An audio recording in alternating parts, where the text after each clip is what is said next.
irregular periods என்னதான் பண்றது? உங்க பிரச்சனைகளை கட்டுப்படுத்த லயன் டேட் சிரப் தினமும் 2 ஸ்பூன். சாணக்யா இன்டர்நேஷனல் அகாடமி உங்களுக்குள் இருக்கும் தலைவரை வெளிக்கொண்டு வரும் பியூர் பாலிடிக்ஸ் பயிற்சி பட்டறை நேரடி மற்றும் இணைய வழி மார்ச் 16 முதல். கான்டாக்ட் 7338824242. நேர்களே வணக்கம், இது சாணக்யா. நான் உங்கள் அருண். இன்று நம்மோடு ஓய்வு பெற்ற ஐஏஎம் பெங்களூர் பேராசிரியர் ப்ரொஃபசர் ரமேஷ் இணைந்திருக்கிறார். கேட்பதுக்கு நிறைய இருக்கிறது, வாருங்கள் கேட்கலாம். வணக்கம் சார். வணக்கம் அருண். வணக்கம். மீண்டும் உங்களை சந்திக்கிறதுல ரொம்ப சந்தோஷம். Yes sir, same here. நம்ம நாடு முழுக்க இங்கே இருக்கக்கூடிய local issues, state issues and national issues பார்க்கும்போது நம்ம பார்டர்ஸை தாண்டியும் பார்க்க வேண்டிய சில விஷயங்கள் இருக்குது. குறிப்பாக அமெரிக்காவில் புதிய ரெஜிம் வந்த பிறகு அங்கு நடக்கக்கூடிய மாற்றங்கள், இந்தியாவில் அதில் ஏற்படக்கூடிய தாக்கங்கள் அப்படின்னு 2 விஷயம் பார்க்க வேண்டியதாக இருக்குது டிப்ளமேட்டிக்கல் அஃபேரில் பார்க்கும்போது. அப்படி இருக்க நம்ம எக்ஸ்டர்னல் அஃபேர்ஸில் ரொம்ப குரூஷியலான ஒன்றா பார்க்கப்படுவது ட்ரம்ப் அட்மினை நம்ம எப்படி ஹேண்டில் பண்ண போகிறோம் அப்படின்றது. ஏன்னா இந்தியா விரும்பிய அட்மினிஸ்ட்ரேஷனாக ட்ரம்ப் அட்மினிஸ்ட்ரேஷன் இருக்குது. ஏன்னா அவங்க நோ நான்சென்ஸ் அப்ரோச்சை வச்சுருக்காங்க. நான் உங்கள் நாட்டு உள்நாட்டு விஷயத்தில் தலையிட போகிறதில்ல, பட் என் நாட்டு விஷயத்தில் நான் தலையிட போகிறேன். நான் எங்களுக்கு நீங்கள் போடுற டேக்ஸை தான் கேட்பனே தவிர உங்கள் நாட்டை நான் ஆட்சியை கவிழ்ப்பேன், போராட்டத்தை தூண்டுவேன், ஃபண்டு ஒதுக்குவேன், இது போன்ற விஷயங்களாக வரமாட்டேன். ஆனால் என் நாட்டுக்கு ஏன் இவ்வளோ விதிக்கிறீங்கன்னு நான் நேருக்கு நேராக கேட்பேன் அப்படின்ற ஒரு அப்ரோச்சை தான் எல்லா நாடுகள் கூடயும் வைக்கிறாங்க. அதுக்கேற்ப யூஎஸ்ஐட நிப்பாட்டினாங்க. அது அவங்களுக்கு செலவினம், மற்ற நாடுகள் தலையீடு ரெண்டுமே கட் ஆகுது. அது போல் பல விஷயங்கள் பண்ணிகிட்ருக்காரு Trump, Elon Musk, JD Vance கூட்டணி. இந்த 3 பேரும் சேர்ந்து பல விஷயங்கள் செய்ய இப்போது இந்தியாவுக்கு ஒரு புதிய சிக்கல் வந்திருக்கு. மெக்சிகோக்கும் கனடாக்கும் ஒரு படி மேலே அப்படின்னா அதற்கு முந்தின ஸ்டேஜில் இந்தியா இருக்கோ அப்படின்ற அச்சம் இருக்குது. ஏன்னா அந்த ரேங்கில் தான் நம்மளையும் சொல்கிறாரு. கனடா, மெக்சிகோ, சைனாலாம் நம்ம மேலே ரொம்ப டேக்ஸ் போடுறாங்க, இந்தியா சொல்லவே வேண்டாம், அதுவும் அப்படி தான் இருக்குது அப்படின்ட்டு. ஆனால் இந்தியா கொஞ்சம் பரவாயில்ல அப்படின்ற மாதிரி சொன்னாலும் இந்தியா மேலேயும் அதே புகாரை சொல்லி இந்தியாவும் அதே கிளப் பண்ணி சொல்கிறாரு. இதில் தான் இந்தியா மேலே அடுத்து ரெசிப்ரோக்கல் டேக்ஸ் வரலாம் அப்படின்னு ஒரு எச்சரிக்கை மணி அமெரிக்காவிலேருந்து வந்திருக்கு. இது எப்படி புரிஞ்சுக்குது? ட்ரம்ப் அட்மினிஸ்ட்ரேஷனுடைய இந்த மூவ் எப்படி இந்தியா கவுண்டர் பண்ண போகுது? கரெக்ட். ரொம்ப நல்ல அறிமுகம் அந்த டாபிக்கு அருண். இன்ஃபேக்ட் இவர் சொல்லியிருக்கார், ஜெய்சங்கர் ஒரு யூகேல நினைக்கிற ஒரு இன்டர்வியூவில் அவர் பண்டில் என்ன ஆச்சரியம் இருக்குது அப்படின்னு சொல்லியிருக்காரு. அவர் இதெல்லாம் நாங்கள் எதிர்பார்த்தது தான். இன்ஃபேக்ட் நான் ஒன்று சொல்லு, நவம்பர்லேயே இவர் வின் பண்ணுறா தெரிஞ்சதும் நம்ம அதிகாரிகள்லாம் இறங்கிட்டாங்க. அந்த டாக்ஸஸ்லாம் எப்படி ஹேண்டில் பண்ணுறது, அந்த ப்ரெஷர்ஸ்லாம் எப்படி ஹேண்டில் பண்ணுறது, நம்ம மேலே பாதிப்பு எப்படி இருக்கும், நம்ம எப்படி ஆர்குமெண்ட் பண்ணுறது, இதெல்லாம் ஒரு நெகோசியேஷன் தான், ஸ்ட்ராட்டஜி இதெல்லாம். ஓகே, அதுக்கு நவம்பர்லேருந்தே இவங்களை தயார் பண்ணிட்டு இருக்காங்க இவங்க. ஓகே, சென்ட்ரல் கவர்மெண்ட் பொறுத்தவரை ட்ரம்ப்போட அட்மினிஸ்ட்ரேஷன் எப்படி புரிஞ்சுக்கணும், என்ன கான்ட்ராஸ்ட்னா நீங்கள் அறிமுகத்தில் சொன்ன மாதிரி பைடன் கவர்மெண்ட் என்ன பண்ண, எல்லா கவர்மெண்ட்லையும் இன்டர்ஃபியர் பண்ணியிருந்தாங்க. அவங்க ஒரு தடவை ஒரு பேட்டியில் மோடி இருந்தார், ட்ரம்ப்பை கேட்டாங்க ஒருத்தர் பங்களாதேஷ் பாலிசி என்னவா இருக்கும் அப்படின்னு. அதுக்கு ட்ரம்ப் சொன்னார், நான் பங்களாதேஷ் இந்தியாவோட பார்வையில் விட்டுறேன், எங்களுக்கு அதுக்கும் சம்மந்தம் இல்லை அப்படின்ட்டு. அது போரும் நம்மளுக்கு. அவங்க இன்டர்ஃபியர் பண்ணதுனால தான் பங்களாதேஷ்க்கு அவ்வளோ தைரியம் வந்தது. அவங்க இன்டர்ஃபியர் நம்மளை சப்போர்ட் பண்ணுங்கிறது இல்லை, இன்டர்ஃபியர் பண்ணலைன்னா கூட போரும் நம்மளுக்கு. நம்ம எப்படி ஹேண்டில் பண்ணோம்னு நம்மளுக்கு தெரியும். ஆல்ரெடி என்எஸ்ஏ ஹேண்டில் பண்ண ஆரம்பிச்சிட்டாரு. உங்களுக்கு இன்னும் கூடிய சீக்கிரத்தில் அதோட டிஃபரன்சஸ்லாம் தெரியும். மணிப்பூர்லேயும் தெரியும் உங்களுக்கு அதோட டிஃபரன்ஸ். ஏன்னா இவன் சின்ன சின்ன கட்சியெல்லாம் கூட பைடன் ஆட்சி இருக்கிறதுனால அவங்களுக்கு அவ்வளோ தைரியம் இருந்தது. பைடன் ஆட்சின்னா அவங்களால ஒரு கண்ட்ரோலும் இல்லை, to the top of it encourage வேற பண்ணியிருந்தாங்க நெகட்டிவ் ஃபோர்ஸஸ்லாம். இப்போ காலிஸ்தான் பார்த்தீங்க நீங்கள், எவ்வளோ தைரியமாக அவங்க ஆப்ரேட் பண்ணியிருந்தாங்க. கனடாலையும் சரி, அமெரிக்காலையும் சரி, அவங்களும் ஓரளவுக்கு கண்ட்ரோல் வந்துட்டாங்க, காலிஸ்தானும். ஓகே, அதே மாதிரி பாகிஸ்தான். இது மாதிரி ஒரு நிகழ்ச்சியெல்லாம் பார்த்தீங்கன்னா நம்மளோட டயலாக் இப்போ ட்ரேட் டயலாக் இப்போ நடந்துட்டு இருக்கு. யூஎஸோட பியூஷ் கோயல் போயிருக்காரு யூஎஸ்க்கு. ட்ரேட் டயலாக் ஒரு காம்போசிட் டயலாகா இருக்குமே தவிர வெறும் ட்ரேட் டயலாகா இருக்காது நம்மளுக்கு. ஏன்னா இது ஒரு ஸ்ட்ராட்டஜிக் ரிலேஷன்ஷிப் அவங்களோட. ஓகே, அதே மாதிரி அவங்களோட பிளேன்ஸ் நம்ம வாங்குறதுக்காக பேசிட்டு இருக்கோம் நம்ம. ஓகே, ஸோ நல்ல ஹியூஜ், நம்ம தான் இப்போ குளோபலி இப்போ பார்த்தீங்கன்னா அருண், நம்ம தான் லார்ஜஸ்ட் பையர் குளோபலி. சைனாவோட இந்த பிளேன்ஸு நிறைய விஷயங்கள்லாம் பார்த்தீங்கன்னா, ஸோ எல்லாருக்குமே இந்தியா மேலே இன்ட்ரெஸ்ட். இந்தியா அந்த அளவுக்கு நம்மளை விரட்ட முடியாது. இந்த மாதிரி இப்படி இது பண்ணிடுவேன், அது பண்ணிடுவேன் அப்படின்ட்டு. ஸோ அது ஒரு பாயிண்ட். ஓகே, ஸோ பொலிட்டிக்கல் ஆங்கிளையும் பார்க்கணும், குளோபல் ரிலேஷன்ஷிப்லையும் பார்க்கணும் நம்மளுக்கு. ஓகே, அந்த விதத்துல ட்ரம்ப் வந்து நம்மளுக்கு ரொம்ப முக்கியம், ரொம்ப அவசியம், ரொம்ப நல்லதுன்னு நினைக்கிறேன்னா. அண்ட் அதை வச்சுட்டு ஆல்ரெடி இன்னும் ஃபாரின் மினிஸ்டராக இருக்கட்டும், டிஃபென்ஸ் மினிஸ்டராக இருக்கட்டும், இன்னும் ஈவன் என்எஸ்ஏ இருக்கட்டும், அவங்களும் ஆப்ரேட் பண்ண ஆரம்பிச்சிட்டாங்க குளோபலி. இன்ஃபேக்ட் ஒரு வாரம் முன்னாடி கூட பலூச்சிஸ்தான்ல சில பிரச்சனைலாம் ஆச்சு. அப்புறம் ஒரு இவரும் இறந்து போனார், இன்னும் அன்னோன் மேன் அப்படின்னு போடுவாங்களே, இப்போ டைட்டில் வந்துருவேன் அன்னோன் மேன். அது மூலமா அந்த ஜாதாவை பிடிச்சி கொடுத்தாரு, அந்த ஆள் இறந்து போயிட்டாரு. ஓகே, ப்ரேயர் முடிச்சு வெளியில வர மசூதிக்கு வெளியிலேயே சுட்டுட்டாங்க யாரும். ஓகே, ஸோ இதெல்லாம் வந்து ரொம்ப எல்லாருமே சின்ன சின்ன குரூப் கூட நம்மள ட்ரபிள் பண்ணியிருந்தது, அது மாதிரி இருந்தது இப்போ. ஓகே, இப்போ ட்ரேட்கே வருவோம், ரெசிப்ரோக்கல் டாக்ஸ் சொல்றோம். இப்போ சைனாவும் சரி இந்தியாவும் சரி இது ஒத்துக்கணும் தான். நம்ம டாக்ஸஸ் ரொம்ப ஹைல தான் இருக்கு. நம்மளது டாக்ஸ் ரேட் பார்த்தா அதை டிஃபெண்ட் பண்ண முடியும் நம்மளால. ஏன்னா நம்ம வந்து டெவலப்பிங் கண்ட்ரின்னு சொல்லிட்டு இருந்தோம். அதாவது என்ன பண்றோம், ஒரே மூச்சிலேயே நம்ம டெவலப்பிங் கண்ட்ரின்னு சொல்றோம், நம்ம 4வது நாடு அப்படின்னு சொல்றோம் டெவலப் ஜிடிபி வழியா. ஸோ அவங்க என்ன பார்ப்பாங்க, ஜிடிபி தான் பார்ப்பாங்களே தவிர பர் கேபிட்டா இன்கம் பார்க்க மாட்டாங்க அவங்க. நம்ம என்ன சொல்றோம், பர் கேபிட்டா இன்கமையும் பாரு ஜிடிபியும் பாரு அப்படின்றோம். ஏன்னா அதுக்காக தான் நம்ம ப்ரொடெக்ஷன்லாம் பண்ண வேண்டியிருக்கு. ஓகே, பட் சைனா அப்படி இல்லை. சைனா வந்து யூஎஸ் வந்து $29 trillion, சைனா வந்து அபவுட் $18 trillion. நம்ம இப்போ $4 trillion தொட்டுன்னு இருக்கோம். ஓகே, ஸோ நம்மளோட ஃபாரின் பாலிசிஸ்லாம் $4 trillion வச்சு நம்மளால எவ்வளோ பவர் காமிக்க முடியும் அவ்வளோதான் காமிக்க முடியும். ஓகே, அதுக்கு மீறி பவர் நம்மளால செயல் பண்ண முடியாது நம்மளால. அதுல மோடி ஃபேக்டர்னால ஒரு எக்ஸ்ட்ராவா ஒரு பஞ்ச் பவர் கிடைக்கிறது நம்மளுக்கு குளோபலி. ஓகே, பட் நம்ம புரிஞ்சுக்கணும், நம்மளோட எக்கானமி சைஸ் அவ்வளவுதான், $4 trillion, மேபி 140 கோடி மக்கள் இருக்காங்க. ஓகே, ஜிடிபி எக்கனாமிக் பவர் பார்த்தா அவ்வளவு கிடையாது, பட் எக்கனாமிக் பவர் அவ்வளவு கிடையாது. நம்மளோட இப்போ பவர் என்னன்னா பையிங் பவர் நம்மளுக்கு நிறைய. ஓகே, ஃபார் எக்ஸாம்பிள் டாடாஸே 1000 பிளேனுக்கு ஆர்டர் பண்ணியிருக்கு. ஓகே, அது வந்து போயிங்கும் சரி ஏர்பஸ்லயும் வாங்குவாங்கன்னு நினைக்கிறேன். அப்படி இருக்கும்போது அதில் அவங்களோட லாபியும் இருக்கும் நம்மளுக்கு சப்போர்ட்டிங்கா.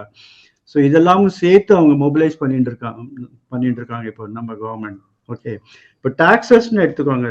சைனாவும் இந்தியாவும் 3 ஃபேக்டர் நீங்க பார்க்கணும். சைனாவும் இந்தியாவும் நீங்க பார்த்தீங்கன்னா நம்ம 2 கண்ட்ரியுமே ஓரளவுக்கு கரன்சி வீக்கா வச்சுட்டு இருக்கோம். ஓகே, சைனா நம்மளோட வீக் கரன்சி அவங்க ரிவைஸே பண்ணல, நம்மளால கொஞ்சம் மார்க்கெட்டோட ரிவைஸ் பண்ணிட்டே இருக்கோம். நம்ம நீங்க பாக்குறீங்க எப்படி வீக் ஆயிட்டு இருக்குன்னு, அதுதான் நம்மளோட ரியல் ரிஃப்ளெக்ஷன் வச்சுக்கோங்க, கரன்சி வேல்யூ.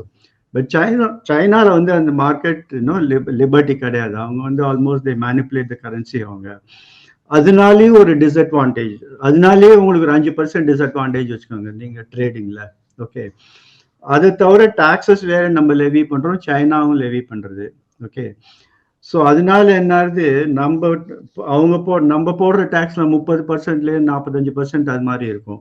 ஓகே, பட் அவரோட இன்ட்ரெஸ்ட் என்னன்னா ஸ்பெசிஃபிக்கா காரு, எஸ்பெஷலி இப்போ வந்து இவி கார். ஏன்னா அவங்களோட ஆர்டினரி கார்லாம் நம்ம மோர் எக்கனாமிக்கல். நம்ம அதை பார்த்தா ஃபோர்டு, ஜெனரல் மோட்டர், ஏன்னா அவங்களே இங்க பண்றாங்க. மெர்சிடிஸே இங்க இருக்கு, பிஎம்டபிள்யூ இங்க மேனுஃபேக்சர் பண்றாங்க, அது பிரச்சனை கிடையாது. ஓகே, அந்த எக்கனாமிக்ஸ் நம்மளுக்கு அட்வான்டேஜஸ் தான் இருக்கு. ஓகே, பட் இவி கார்னு பார்த்தா அவங்க வந்து குளோபலை டாமினேட் பண்ணணும்னு பார்க்குறாங்க. ஏன்னா அவங்க வந்து அந்த கார் ரேஸ்ல தோத்து போயிட்டாங்க அவங்க முன்னாடி லாஸ்ட் 25 வருஷமா. இப்போ இவி கார்ல எஸ்பெஷலி டெஸ்லா அதெல்லாம் வச்சு முன்னாடி வர முடியுமான்னு பார்க்குறாங்க. ஓகே, அதே மாதிரி நிறைய இன்னும் டிஃபென்ஸ்ல எல்லாம் டாக்ஸ்லாம் வந்து இட்ஸ் பைலேட்ரல் அக்ரிமெண்ட். ஸோ அது வந்து இந்த மாதிரி 30% 25%லாம் இருக்காது. ஏன்னா போட போகிறது கவர்மெண்ட் தான் வாங்க போகுது, அதில் ஒன்று ப்ரைவேட் பையர்ஸ் அவர் வாங்க போகிறது இல்லை அதில். ஓகே, ஸோ நீங்க டிஃபரன்ஷியல்னு பார்த்தீங்கன்னா லாஸ்ட் டைம் வந்து போன பிரசிடென்ட் அது ஹார்லி டேவிட்சன் சொல்லியிருந்தார் அவரு. ஓகே, ஹார்லி டேவிட்சன் இந்தியாவில் வந்து இப்போ ஸ்டார்டிங் ரேஞ்சே 10 லட்சம் 11 லட்சம் இருக்கும் ஆட்டோமொபைல், அது ஸ்கூட்டர். ஓகே, அதில் டேக்ஸ் வந்து அப்போ 50% வந்தது, அப்புறம் 30% கொண்டு வந்து இப்போ 10% கூட கொண்டு வரலாம். கொண்டு வந்தா கூட உங்களுக்கு வந்து மேபி 8 லட்சம் இருக்கும், அப்போ கூட அதிகமாக தான் இருக்கும். அப்போ கூட அது வாங்குறதுக்கு இருக்காங்க, அது பிரச்சனை இல்லை. பட் இந்தியாவில் நீங்க ஒரு ஹார்லி டேவிட்சன் போட்டீங்கன்னா உடனே உங்களுக்கு ஸ்பேர் பார்ட்ஸ்க்கு எல்லாத்துக்கும் மெக்கானிக்ஸ்க்கு சப்போர்ட் எல்லாம் ரெடி பண்ணி ஆகணும் த்ரூ அவுட் த கண்ட்ரி இல்லையா. வெறும் ஒரு 10,000 மோட்டர் பைக் வித்துட்டு உங்களால் ட்ரேட் பண்ண முடியாது. அதுக்கு ஏற்ற மாதிரி எக்கோ சிஸ்டம் கிரியேட் பண்ணணும். அதெல்லாம் பார்த்தா அவ்வளோ ஈஸியா நடக்கிற காரியம் இல்லை அது. ஓகே, பட் இப்போ மக்கள் டெஸ்லாவும் இம்போர்ட் பண்ணிட்டு இருக்காங்க, இதுவும் இம்போர்ட் பண்ணிருக்காங்க, இன்னும் ஹார்லி டேவிட்சனும். நம்ம டாக்ஸை குறைச்சோம், இன்னும் குறைப்போம், அதுக்கு ரெடியா இருக்கும் போயிருக்காங்க. ஐ மீன் சிலதான் நெகோஷியேட் பண்ணிட்டு இருக்காங்க. இதுல ஒரு அட்வான்டேஜ்னா ஓவரால் ட்ரேட் அக்ரிமெண்ட் வரலாம். இப்போ காரே நீங்க இம்போர்ட் பண்ணணும்னா கூட அவங்க செப்பரேட்டா நம்மளுக்கு பண்ணி left hand right hand driving நம்மளோட எலிவேஷன் அதெல்லாம் அட்ஜஸ்ட் பண்ணி பண்றதுக்குள்ள அவங்களுக்கும் காஸ்ட் ஏறிடும் அதெல்லாம் பண்ணினா அவங்களுக்கும். ஓகே, ஸோ அந்த அளவுக்கு ஒரு த்ரெட்டா பார்க்கலன்னா இப்போ ஆக்சுவலி நீங்க ஒரு ட்ரேட் பேலன்ஸ்னே பார்த்தீங்கன்னா அவங்களுக்கு நம்ம வந்து எக்ஸ்போர்ட் வந்து $78 பில்லியன் பண்ணினோம்னா நம்ம வந்து $38 என்னமோ வந்து இம்போர்ட் பண்றோம் நம்ம. ஸோ மொத்தமே 39 பில்லியன் இன்னும் டிஃபரன்ஸ் வச்சுக்கோங்க. அதை தான் அவர் கேட்டுட்டு இருக்காரு. 2 பாயிண்ட் கேட்கிறாரு. பேலன்ஸ் ஆஃப் இன்னும் ட்ரேட்ல வந்து நம்மளுக்கு ஃபேவரபிளா இருக்கு. ஓகே, டபுளாவே ஃபேவரபிளா இருக்கு. இன்னொன்று வந்து நம்மளோட டாக்ஸ் ரேட்ஸ் அதிகம் அப்படின்றாரு. ஆனா அப்படி பாத்தீங்கன்னா சைனா பாத்தீங்கன்னா நம்மளோட ட்ரேட் டெபிசிட் வந்து $40 பில்லியன், சைனா வந்து $375 பில்லியன் ட்ரேட் அவங்களுது. ஓகே, ஸோ ஆல்மோஸ்ட் அபவுட் 10 மடங்கு அவங்களுக்கு டிஃபரன்ஸ். அவங்க வந்து சைனா மேல பார்வை இருக்குமா நம்ம மேல பார்வை இருக்குமா? ஓகே, அதையும் பார்க்கணும். மெக்சிகோக்கும் கனடாவுக்கும் அவங்கள்ட்ட என்ன பிரச்சனை இருந்ததுன்னா மெக்சிகோல இருந்து இல்லீகல் இமிகிரன்ஸ் வந்திருந்தாங்க, அது பிரச்சனையா இருந்தது. அவங்களுக்கு டோட்டலி அது வந்து டாக்ஸ்ன்றதை தாண்டி அவங்க வந்து ஒரு பார்டர் இஷ்யூஸ் தான் ரொம்ப குரூஷியலாக சொல்கிறாங்க. கனடாவை வந்து 51வது ஸ்டேட்டுன்னே சொல்கிறாரு ட்ரம்ப். ஒன்றுனா ஜாயின் பண்ணிக்கோ அப்படின்றாரு. ஏன்னா இவங்க வந்து நிறைய சப்சிடைஸ் பண்ணிட்டு இருக்காங்க அவங்களுக்கு ட்ரேடு எல்லாம். இப்போ நீங்க கனடா வந்து மெயினா டிம்பர் அண்ட் டூரிசம். டிம்பர் மெயினா வந்து அமெரிக்காவுக்கு தான் போகும். ஏன்னா அங்கேருந்து எடுத்துன்னு வந்து இங்க வைக்க முடியாது. நான் கூட ஒரு தடவை பார்த்தேன் அது மாதிரி எவ்வளோ எக்கனாமிக்ஸ் இருக்கும் அப்படின்னு. ஏன்னா அவங்களுக்கு நிறைய சர்ப்ளஸ் டிம்பர் இருக்கு அவங்களுக்குல. டூரிசமும் யூஎஸ்லேருந்து போனோம் நிறைய, மேபி 70% டூரிஸ்ட் வந்து யூஎஸ்லேருந்து இருக்கலாம். ஏன்னா கம்ப்ளீட் பார்டர் வந்து கனடாவோட இது. ஓகே, ஸோ இது 2 அடிபட்டுரும். ஸோ அதனால இவங்களோட கண்ட்ரோல் நிறைய அங்க. ஓகே, ஸோ இதெல்லாம் டோட்டலா பார்த்தீங்கன்னா நான் ஒரு மேனுஃபேக்சரோட கேட்டிருந்தேன் அவர்கிட்ட. சப்போஸ் அவருக்கு வந்து இங்கேயும் மேனுஃபேக்சரிங் இருக்கு, யூஎஸ் அமெரிக்காலையும் மேனுஃபேக்சரிங் இருக்கு. ஓகே, ஸோ அப்படி மாதிரி இருக்கும்போது பேலன்ஸ் ஆகிடும். அங்கேருந்து வர இம்போர்ட் டியூட்டி அப்புறம் இங்கேருந்து வர அங்கே போகிறது செட் ஆஃப் ஆகிடும். அது மாதிரி இப்போ சாஃப்ட்வேர் இண்டஸ்ட்ரி, கார்மெண்ட் இண்டஸ்ட்ரி, அப்புறம் வந்து ஜுவல்லரி இண்டஸ்ட்ரி, இது 3 தான் நம்மளுக்கு பிரச்சனை அமையும். ஓகே, சாஃப்ட்வேர் இண்டஸ்ட்ரியில் அங்கே எப்படி வந்து டியூட்டி கம்மி தான், பட் நம்மளோட இம்போர்ட் டியூட்டியும் கம்மி தான், எலக்ட்ரானிக் டியூட்டி அப்படி. சாஃப்ட்வேர் இம்போர்ட்டே கிடையாது உங்களுக்கு. ஸோ அதனால அது சம்மந்தப்பட்ட டியூட்டி கிடையாது. பட் இருந்தாலும் ஒரு ரெசிப்ரோக்கல்ங்கிறதுக்கு அதில் போடலாம். ஈவன் 5-10% போட்டால் கூட நம்மளுக்கு அது காஸ்ட் ஏறிடும். அது அதனால இன்னும் டிமாண்ட் பாதிக்கலாம். ஜுவல்லரி எப்படியுமே பாதிக்கலாம், பிகாஸ் அது வந்து லக்ஸரி குட். ஓகே, ப்ரைஸ் சென்சிட்டிவாக இருக்கலாம் அது. ஓகே, ஸோ அது 3 இண்டஸ்ட்ரியும் அவங்க பார்க்கணும் எப்படி நடக்கும். அங்கே தான் தமிழ்நாடு இன்ஃபேக்ட் இன்ட்ரெஸ்ட் எடுத்துக்கணும். ஆனால் நிறைய ஆட்டோமொபைல் இண்டஸ்ட்ரி வந்து தமிழ்நாட்டில் தான் இருக்கு. அவங்க அதெல்லாம் பேசி ஒரு நல்ல கவர்மெண்ட்டை வந்து ப்ரெஷரைஸ் பண்ணி ஒரு நல்ல பாலிசி வர மாதிரி பார்த்துக்கணும் அங்கே இருக்கிற ஆட்டோமொபைல் இண்டஸ்ட்ரீஸ். அதெல்லாம் அவங்களுக்கு என்ன தேவைன்னா அப்பார்ட் ஃப்ரம் இது இந்த இவி கார், அப்புறம் மோட்டர் பைக்ஸ், அப்புறம் மேபி ஃபார்மசிட்டிக்கல், டிஃபென்ஸ் எப்படியுமே அவங்க டீல் பண்ணி. பட் மெயினாக அவங்களுக்கு வந்து கமாடிட்டிஸில் இன்ட்ரெஸ்ட் அவங்களுக்கு. ஏன்னா அவங்களுக்கு வந்து சர்ப்ளஸ் கமாடிட்டி ப்ரொடியூசர் அவங்க. இன்ஃபேக்ட் அதை வச்சுருந்தா சைனா வந்து அவங்கள மேனிப்புலேட் பண்ணுறாங்க. ஏன்னா சைனா வந்து மேஜர் இம்போர்ட்டர் அங்கேருந்து அமெரிக்காலேருந்து கமாடிட்டிஸ். ஓகே, கார்ன்லேருந்து எல்லாத்துலேருந்து. நம்மளுக்கு என்ன இப்போ டிசைட் பண்ணுறாங்கன்னா அங்கே அவங்களுக்கு கேஷ் கிராப்ஸ் இருக்குல்ல, கேஷ்யூ நட்ஸு, இன்னும் வால்நட்ஸ், அதெல்லாம் நம்ம வி கேன் இம்போர்ட் அப்படின்னு யோசிச்சுட்டு இருக்காங்க. அதில் டேக்ஸ் குறைக்கலாம் அப்படின்னு. அதில் நம்மளுக்கு வந்து அவ்வளோ பாதிப்பு இருக்காது. நம்ம வந்து அவ்வளோ அது இங்கே அவ்வளோ வளைக்கிறது அது. ஓகே, ஸோ இதில் ஒட்டு மொத்தம் பார்த்தா இது அவ்வளோ அன்ஃபேவரபுளாக இருக்காது. சப்போஸ் நம்மளோட இம்போர்ட் வந்து 38, நம்ம இம்போர்ட் பண்ணுறது $38 பில்லியன் வச்சுக்கோங்க. அது மேலே இன்னொரு 10% போட்டால் கூட இன்னொரு $3.3 பில்லியன் அதிகமாகலாம். அவ்வளோதான் நம்மளுக்கு. ஓகே, பட் நம்மளோட இம்போர்ட் மேலே அங்கே டேக்ஸ் போட்டாங்கன்னா தென் இட்ஸ் அ பிரச்சனை. சாரி, ஐ மீன் அவங்க நம்ம எக்ஸ்போர்ட் இருந்து 7 பில்லியன் மேலே டேக்ஸ் போட்டால் அது it come to another $7-8 billion இது ரியலி போட்டு. ஸோ அதுவும் அவங்க எல்லா கமாடிட்டிலையும் போட மாட்டாங்கிறது எதிர்பார்க்குறோம் நம்ம. மேபி செலக்ட் கமாடிட்டிஸில் தான் போடுவாங்க அது, ஜஸ்ட் டு மேனிப்புலேட்டர்ஸ். அது எப்படியுமே இதெல்லாம் இன்டர்நேஷ்னலி அப்படிதான் நடந்துட்டு இருக்கும். அதாவது ரொம்ப நாள் அப்படியே ஒண்ணுமே, அதாவது நம்ம வந்து ஒரு தயாதாட்சியத்துக்காக இதெல்லாம் பண்ணாம இருந்தாங்கன்னு சொல்லலாம், எக்கனாமிக்ஸ்க்காக பண்ணாமல் இல்லை. சரி, நம்ம டெவலப்பிங் கண்ட்ரி, அவங்க வந்து நல்ல டெவலப் கண்ட்ரி. அதே மாதிரி பார்த்தா இப்போ நீங்க வியட்நாம் எடுத்துட்டீங்கன்னா வியட்நாமோட 90% எக்ஸ்போர்ட் ஆஃப் ஷூஸ் வந்து அமெரிக்காவுக்கு தான். ஓகே, அதே மாதிரி அமெரிக்காவில் வந்து அவங்களுடைய 70% ஷூஸ் இம்போர்ட் வந்து வியட்நாம்லேருந்து. ஒரு கண்ட்ரிலேருந்து எவ்வளோ பார்த்துக்கோங்க. அது சைனாவுக்கு போட்டியாக வியட்நாமை ரொம்ப வளர்த்து விட ட்ரை பண்ணாங்க அமெரிக்கா. ஒரு அக்ரிமெண்ட் இருக்கு ஃபார் ஈஸ்டுக்கும் அமெரிக்காவுக்கும். அப்போ அது இன்னும் டாக்ஸ் இன்னும் ஏற்றணும்னு பார்த்தாங்க, ஏற்றலை இதுவரை. ஏன்னா ஒரு தயாதாட்சியத்துக்காக ஏற்றாம இருந்தாங்க. இப்போ நேஷனலிசம்னு வந்துட்டு வச்சுக்கோங்க, அவங்களோட இண்டஸ்ட்ரியே அடிபடுறது. ஓகே, அவங்களுக்கே அன்எம்ப்ளாய்மெண்ட் வருது. அதோட பெரிய ப்ராப்ளம்னா அவங்களோட கடன் பிரச்சனைகள். அவங்க வந்து நிறைய டெட்டு, அதெல்லாம் கண்ட்ரோல் பண்ணணும்னா if they have to improve this employment அதெல்லாம் இருக்கு வச்சுக்கோங்க. அப்போ அவங்க ஸ்டெப்ஸ் எடுக்க தான் செய்வாங்க அவங்க. ப்ளஸ் இன்னொன்று, அட்லீஸ்ட் இப்போ வந்து மற்ற இடத்துலலாம் வார் அதெல்லாம் தொடங்க மாட்டாங்க இவங்க. இன்ஃபேக்ட் அவர் கண்ட்ரோல் பண்ணி அதுலேயே நிறைய சேவிங் இருக்கும் நம்மளுக்கு. முதல்ல கோவிட் வந்தது, அப்புறம் யுக்ரைன் வந்த அப்புறம் என்னாச்சு, திருப்பி எல்லா ஷிப்பிங் ப்ராப்ளம் வர ஆரம்பிச்சுட்டு எல்லாருக்கும். Okay, logistics problem. அதுக்கப்புறம் இஸ்ரேல் இஷ்யூ வருது. அதுக்கப்புறம் என்னாச்சுன்னா அதுல ஒரு அட்வான்டேஜ் ரெண்டுத்துலயுமே. அதோட சப்சிக்வெண்டா இஸ்ரேல் வந்ததும், இஸ்ரேல் போர் வந்ததும் உங்களுக்கு ஒரு பதட்டம் தானே? பாதிப்பு தான். ஸோ ரெண்டு ஃப்ராண்ட் ஆயிடுச்சு, யூரோப்ல அப்புறம் மிடில் ஈஸ்ட்ல அப்படின்ட்டு. அதுல ஒரு அட்வான்டேஜ் என்னாச்சுன்னா, இந்தியாவுக்கு மேனுஃபேக்சரர்ஸ்லாம் என்ன சொல்றாங்கன்னா அவங்களோட பேசும்போது, இப்போ மல்டிபிள் சோர்சஸ் வச்சுக்கிறாங்க. வெறும் சைனாவை டிபெண்ட் பண்றதில்ல, யாரும் ஃபார் ஈஸ்டையும் டிபெண்ட் பண்றதில்ல. அதுல பெஸ்ட் ஆல்டர்னேட்டிவ் என்னன்னா இந்தியா தான். ஓகே, அதுல பெஸ்ட் ஆல்டர்னேட்டிவ் ஆக்சுவலி தமிழ்நாடு இருக்கலாம். ஓகே, பிகாஸ் நம்மளுக்கு பெரிய போர்ட் இருக்கு, மேனுஃபேக்சரிங் பேஸும் இருக்கு அவங்க. ஸோ இந்த பாலிடிக்ஸ்லாம் பொருளாதாரத்தில் கான்சென்ட்ரேட் பண்ணி, இண்டஸ்ட்ரியில கான்சென்ட்ரேட் பண்ணி, சென்னையை தவிர மற்ற சிட்டிஸையும் டெவலப் பண்ணி இன்சென்டிவ்ஸ்லாம் கொடுத்து, ஓகே, அங்கே எல்லாரையும் இன்வெஸ்ட்மெண்ட்ஸ்லாம் பண்ணினா வச்சுக்கோங்க, டவுன்ஷிப்ஸ்லாம் கொண்டு வந்தாங்க வச்சுக்கோங்க. இப்போ நல்ல ஸ்கோப் இருக்கு தமிழ்நாட்டுக்கு இன்னும் இண்டஸ்ட்ரி மயமாக்க. பட் அதுக்கு வந்து ஒரு வில் பவர் இருக்கணும் அவங்களுக்கு.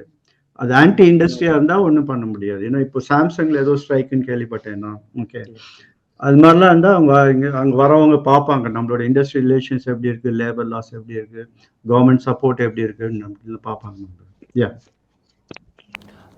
இதில் நமக்கு வந்து முக்கியமான விஷயமா கேட்க தோணுவது வந்து ஸ்டார்லிங்க் பார்க்குறோம்.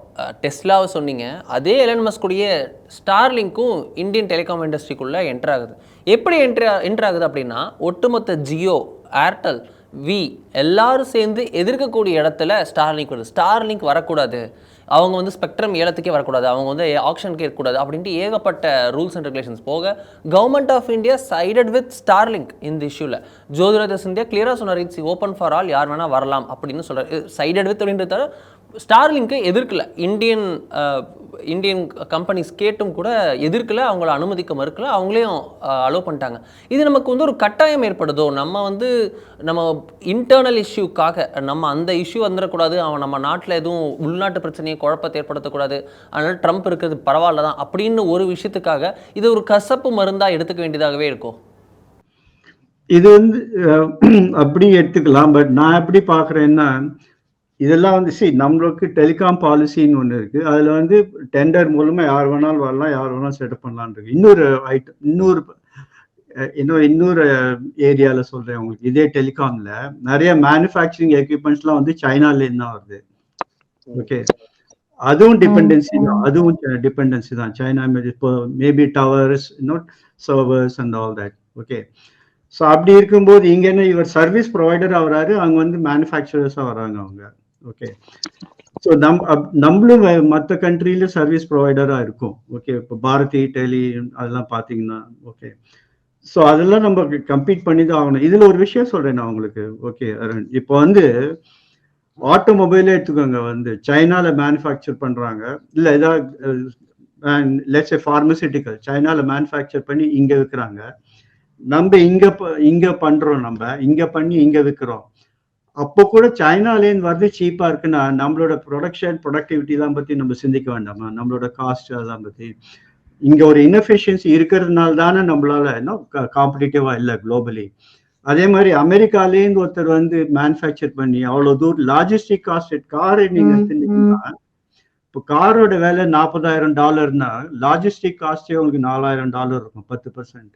ஓகே, நம்மளது வந்து அதையும் கூட காஸ்ட்லியா இருந்தது வச்சுக்கோங்க. லோக்கலி மேனுஃபேக்சரும் பண்ணி லோக்கலி வித்தா அப்போ கூட அதையும் கூட காஸ்ட்லியா இருந்தா நம்ம வந்து எவ்வளோ, நம்ம 20% மேபி இன்எஃபிஷியன்ட் அர்த்தம் அப்போ. ஓகே, அதை விட நம்ம காஸ்ட்லி இருந்தா. ஸோ இதனால என்ன எதிர்பார்க்குறாங்கன்னா, ஆக்சுவலி இன்னும் நிறைய எஃபிஷியன்சிஸ் வரும்னு பார்க்குறாங்க இண்டஸ்ட்ரீஸ்லையும்.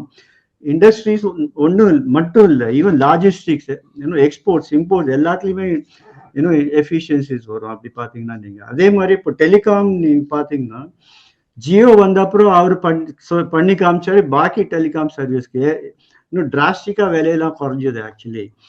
இப்போ ஆக்சுவலி ஏன் விலையெல்லாம் குறையாம இருக்குன்னா டெலிகாம் ரேட்ஸ்லாம் இந்தியாவில் டிஆர்ஏனால தான்.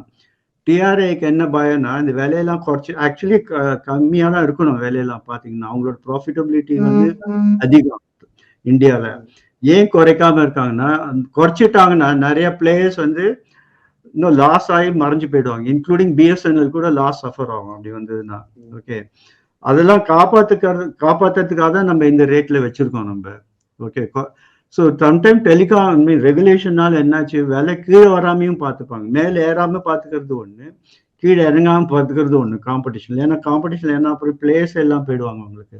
ஓகே, ஸோ இவங்க வந்தால் காம்படிஷன் இன்னும் அதிகரிச்சு மேபி ₹1 50 பைசா குறையலாம் ரேட்ஸு. ஸோ அதனால பெனிஃபிட்டும் இருக்கலாம். ஓகே, பட் அந்த அளவுக்கு அவருக்கு வந்து ஒரு ஃப்ரீ ரன் கிடைக்குமான்னு தெரியல. இப்போ யூரோப்ல ஆல்ரெடி அவங்க மேல நிறைய கண்டிஷன் போட்டாங்க. இப்போ அதுவும் ஒரு பிரச்சனையா இருக்கு யூரோப்புக்கும் அமெரிக்காவுக்கும் நடுவில். ஓகே, அது மாதிரி இவங்களும் சில கண்டிஷன்ஸ்லாம் போடலாம். இங்கே வரதா இருந்தால் இங்கே இருக்கணும் டேட்டாஸ், இங்கே இருக்கணும் சர்வர்ஸ், அப்படி இப்படின்னு நிறையா கண்டிஷன் போட்டு அவரும் லைசன்சிங் ரூட்ல வந்தாருன்னு அதே ஒரு 1 year ஆயிடும். அதுக்குள்ள எப்படி நம்ம இண்டஸ்ட்ரீஸ்லாம் ப்ரிப்பேர் பண்ணி காம்படிஷனுக்கு இதெல்லாம் வந்து ஈஸி இல்லை. ஐ மீன் பேஷண்ட்டுக்கு வந்து டக்குன்னு வந்து ஸ்டார்ட் பண்ணிட முடியாது. இப்போ நம்மளே பிளேன் வாங்குறோம்னா ஃபர்ஸ்ட் பிளேன் வரத்துக்கே ஒரு 3 வருஷம் ஆகும், 4 வருஷம் ஆகும், அப்படிதானே. ஸோ நிறைய அட்வான்ஸ் பிளானிங்லாம் நடந்து இதுக்கெல்லாம் நடக்க வேண்டியிருக்கு. பட் நான் இது என்ன பார்க்குறேன்னா குளோபலி அமெரிக்கா இத்தனை நாள் கரன்சியும் ஸ்ட்ராங்காக வச்சு இப்போ திருப்பி ஸ்ட்ராங்காக இருக்கு கரன்சி அண்ட் ரேட்ஸும் கம்மியாக இருந்திருக்கு. அதனால அவங்களுக்கு வந்து டெபிசிட் நிறைய ஆயிட்டு, அவங்களுக்கு குளோபல் டெபிசிட் எல்லா கண்ட்ரீஸோடையும் அவங்களுக்கு டெபிசிட்.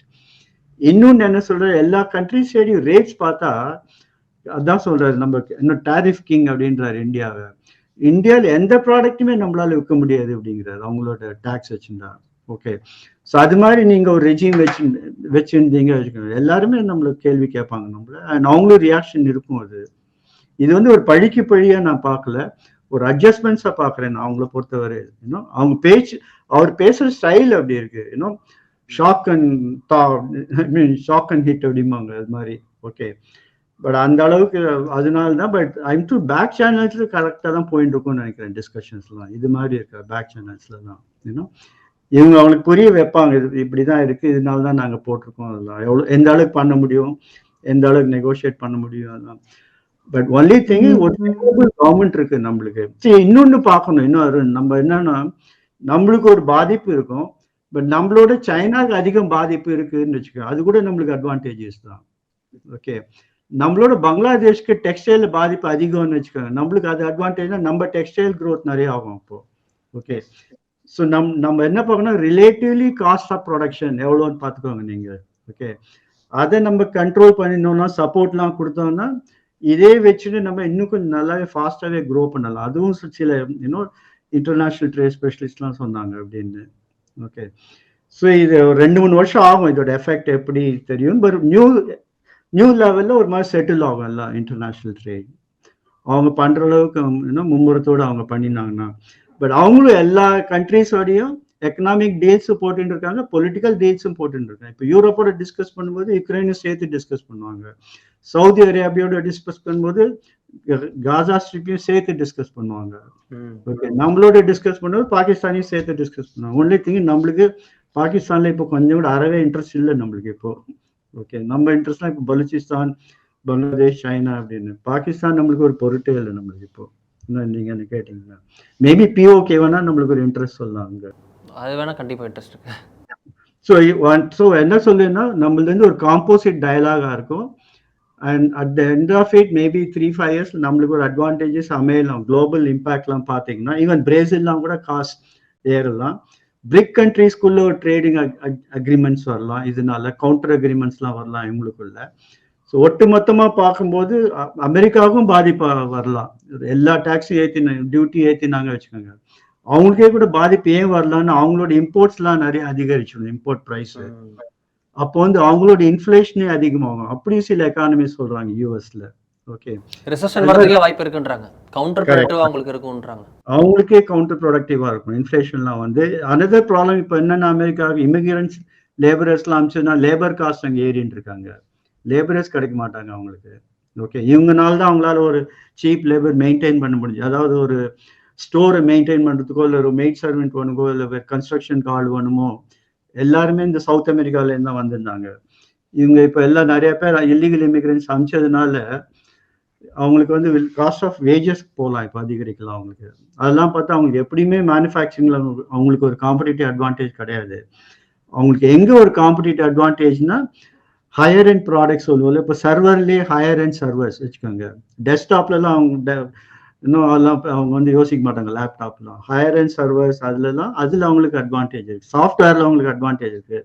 இப்போ இன்னும் ஆரக்கிள், ஐபிஎம் சாஃப்ட்வேர்ஸ் அதுலலாம் அவங்களுக்கு ஒரு அட்வான்டேஜ் இருக்குது. இன்னும் ஸோ அதுலலாம் நம்ம ஆக்சுவலி டியூட்டி போடலை இந்தியாவில். இன்ஃபேக்ட் அப்படி பார்த்தோம்னா ஸோ அதெல்லாம் தான் இவங்க வந்து பேசி இன்னும் நெகோஷியேட் பண்ணணும். So composite negotiation, composite trade agreement வரலாம் இதனால.